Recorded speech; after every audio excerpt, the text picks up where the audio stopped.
So, Dr. Shalini, all of your three books, they essentially speak about women's identity.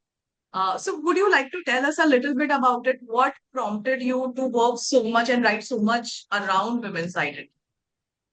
So that's a brilliant question. And you know what? I've studied in, I'm a graduate of Lady Harding Medical College, which is women's only institute. And I worked in a lot of places where there has been a strong percentage, a higher percentage of women working. So I've always got that window into the inner lives of women. And that is something that is very important for me that it comes through in my work. So in my first book, in Stars from the Borderless Sea, all the protagonists, they are mature women. Okay?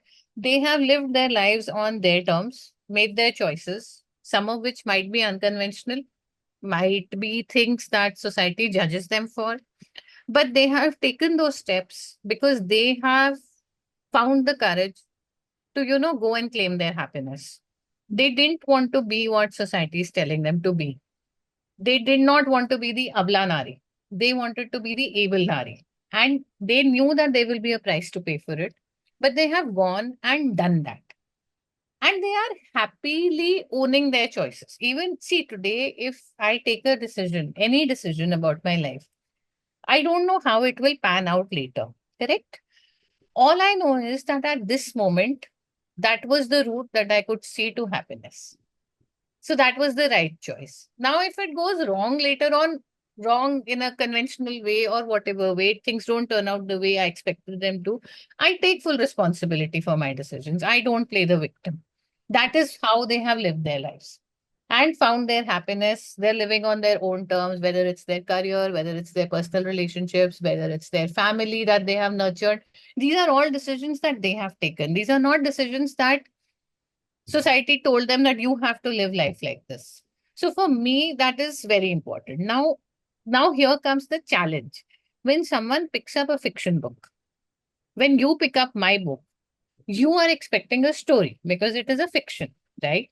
You're not expecting a master class in feminism. If you wanted that, you would have picked up that book, correct? Now, how do I balance that as a writer? I do that by creating protagonists who are very simply empowered women in their own space, right? I do not give a lecture on what women should do, what women should wear. But for example, in the way home, Anya and Roy, when they become friends, they go out often to the beach Mm. on a bike, which is the standard way of commuting in Goa for young people, right? All I've done is I've shown Anya riding the bike.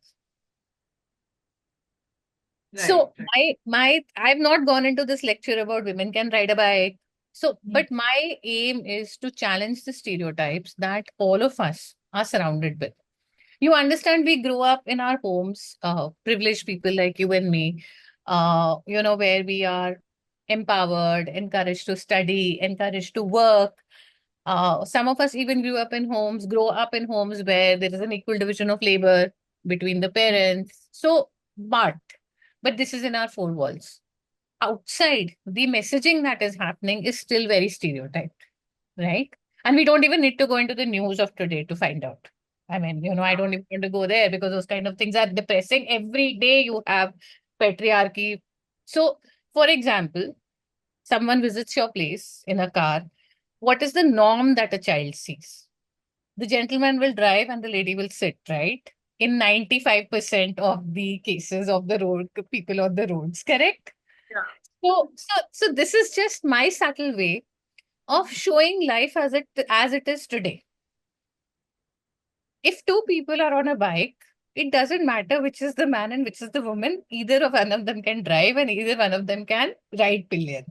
So balancing women's identity. See, when I'm writing a non-fiction book or a non-fiction essay on women's identity, it's very easy because, like I said, that's what I'm writing about. Now, here in this book, there are Roy's parents, and Roy had a childhood illness, so he needed one parent to become a caregiver. And it is his father who's become the caregiver and not the mother. The mother has a career, a full time career. for whatever reasons. It's their decision, right? So that is how I want to, bring women's identity into mainstream fiction. And that's important for me. Of course, other than that, all the women characters that I create, they will be highly empowered. They will have their own very strong journeys. And like I said, and that's what one more chapter is about. One more chapter is completely about women owning their identity. And that does not mean that. So there's another thing, strength and courage are not always what roars at you and, what you shout out and do. And feminism is not always, by it doesn't have to carry a placard. A lot of women in our day-to-day lives are they're making inroads into patriarchy. They're changing these systems gradually. They are uh, breaking the cycle. So, for example, one of my favorite stories in one more chapter is about a homemaker mom, homemaker, business family. You'll just expect that she just takes care of the domestic side of things, right? So, she understands her child's struggle and she takes decisions which will now this is a homemaker mom with no financial independence also, with the husband being the conventional head of the family and what he says goes, and but she realizes that her child is struggling. So she very passively, very quietly, very subtly, but very persistently keeps telling the husband and the child that let's send the child outside to study, because she knows that the child needs to get away. This is something that so many mothers do, isn't it? Yeah. So they are breaking the cycle. They are deciding, they are picking what they can do and doing it. They are not playing the victim. Even if they have not been able to come out of that system, they are breaking the cycle for their children. What more do you want?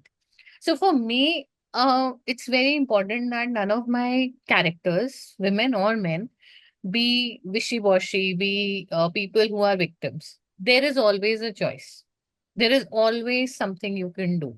And that is what I wanted to come across. And more so for women, because then women are regarded as helpless, right? But women can help themselves. And that's very important. So although my three books are very different, and I've done this very differently in all the three books, but it's an underlying theme.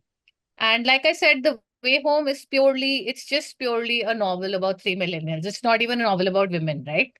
But it was important for me to bring in this fact, to bring in, like I said, Anya rides the bike, Neil's father chops the coriander, because this is the world that I want to have around me.